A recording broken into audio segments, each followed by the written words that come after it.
ಮಂಗಳೂರಿನ ಶಕ್ತಿನಗರದ ಕುಂಟಲ್ಪಾಡಿಯಲ್ಲಿ ಖಾಸಗಿ ಜಾಗದ ಕಾಂಪೌಂಡ್ ಕುಸಿತ ಪರಿಣಾಮ ಮನೆಗೆ ಹಾನಿ ಸಂಭವಿಸಿದ್ದು ಭಾರೀ ದುರಂತವೊಂದು ತಪ್ಪಿದಂತಾಗಿದೆ.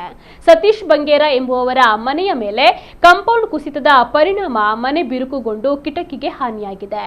ಘಟನೆ ನಡೆದ ವೇಳೆ ಮನೆಯಲ್ಲಿದ್ದವರು ಪ್ರಾಣಾಪಾಯದಿಂದ ಪಾರಾಗಿದ್ದಾರೆ.